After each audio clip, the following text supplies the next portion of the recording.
Hi, everybody. Margot coming back to you from the beautiful village of Port Jefferson. Many of you are well familiar with our Harborfront Park, and I don't know how many of you know of the little chandlery building there across from the big red building, where we have one of our favorite organizations, a not-for-profit, the Long Island Explorium. This is a children's science learning experience, hands-on, and with me today I have Angeline, the executive director, and Lisa, who is the director of media and marketing. Because we need to know, how do we take our beautiful children's Explorium and now bring that virtual, bringing you guys into the museum instead of having to come to the village of Port Jefferson. So, Angeline, how are you? It's good to see you again. How you been? See you, Margot. We've been good, working through this really challenging times, but I think we're going to come out stronger working together as a team. We've been closed since March 13th. So as soon as schools closed, we closed in compliance to help flatten the curve. And I think it was a time for us to look into, okay, how do we continue? I mean, like, we don't shut down. There's still learning to be done. There's still STEM learning that we can support outside the classroom. So how do we do that? So My team and I moved forward. So I love the fact that you put a picture of the Explorium, on your screen shot behind you.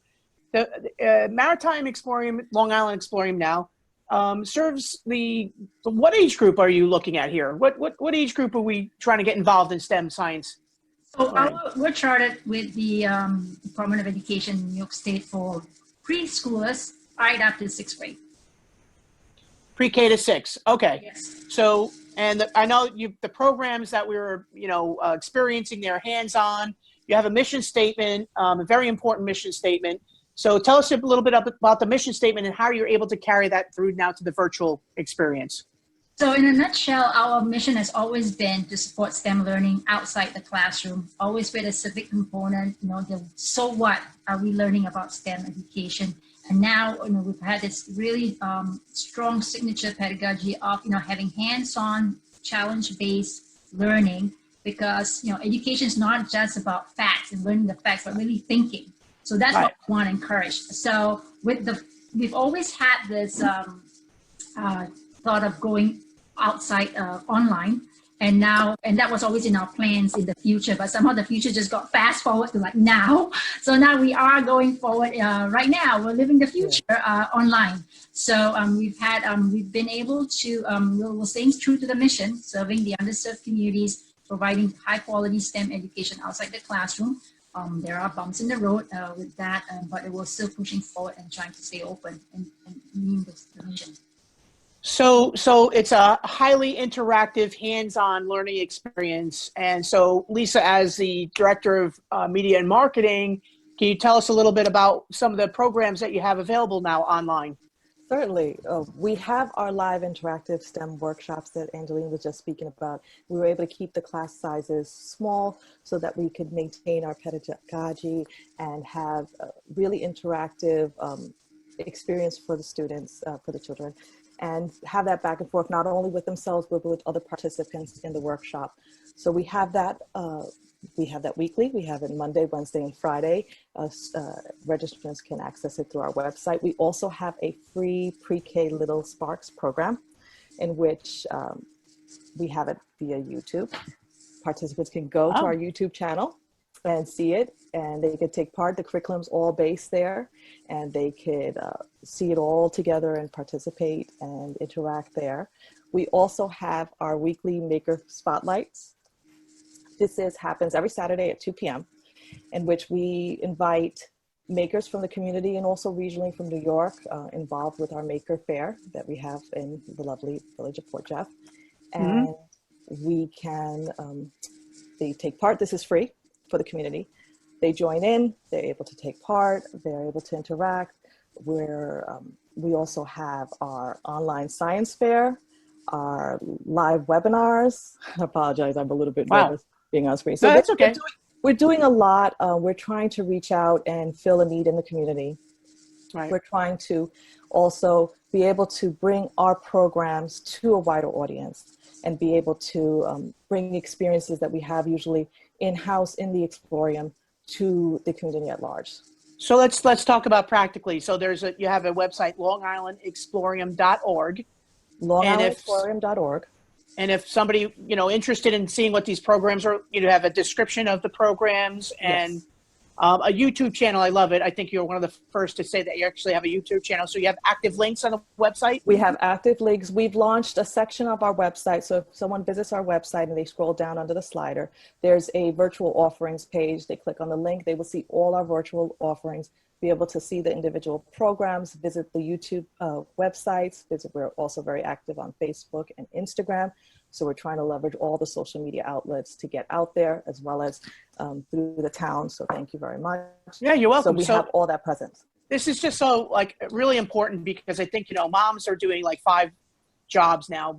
They were doing, 3, now they're doing 5+.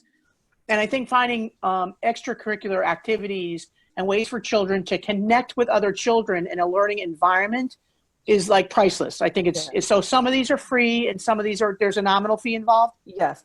For our STEM workshops, for example, there's a $10 fee per workshop, and we were able to keep it relatively low. What's great about that workshop in particular is, like you said, there is an interaction. There is a live person there speaking with you, addressing you, looking at what you're doing, giving feedback, encouraging you, versus some of the other things that I think our children are missing. So that's what's wonderful about that. And then our science fair, there is a fee in which you join this 5-week program that culminates in a virtual science fair, so that children that miss those type of activities get to have it with a group virtually and still be able to have that experience and be able to share and grow. And have a goal at the end of the program to share everybody else's projects and what they've built and created together. So, Angelique, this is fantastic. Brings me to a question. We love to visit the Maritime Explorium. It seems like you're figuring out a business model to move forward. And, you're making some micro transactions by sharing these events online. For the future of the Explorium, we hope that, you're here in the Village of Port Jefferson and now branching out. What do you see for the future, Angeline? So I wish I had a crystal ball and I can see what the future is going to be looking like. But even though we're going to practice what we preach at the Explorium. You're going to fail forward. You're going to find solutions, think outside the box, be problem solvers. If it doesn't work the first time, try something else. Love it. This is something that we got to walk the talk. I mean, we're talking about telling the future generations that hey, if you can't solve a problem, figure it out. So you're trying to figure it out now. So the business model. We're doing a lot of scenario planning. We're looking at different financial models that might work for us moving forward. We definitely, rely on the community because we're one of the hardest hit industries in the U.S. because we are heavily dependent on earned income. Our biggest business partner, the school districts, have closed down. So when your business partner is out of business, you're out of business. So we're trying to figure things out. I think we've learned more than ever that science is really important. Yes, right? Absolutely. Yeah. Oh, yeah. We've been told that, science museums and tech centers are one of the most trusted institutions in the U.S. or in the world. And, we do play a leading role in engaging the public in, science, evidence-based education. So, in this pandemic, it's so clear that, you need to understand the science and you need to know. And we want to teach the young people or anybody in the community that, you need to think through these things.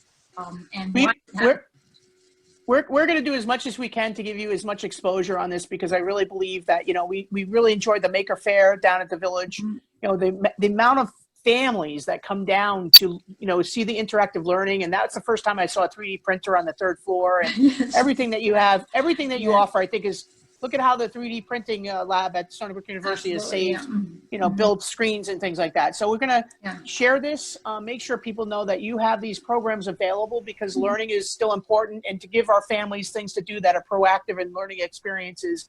We want to make sure that you are relevant in the living room as much as you are within the 4 walls of our beautiful Explorium down in the Village of Port Jefferson.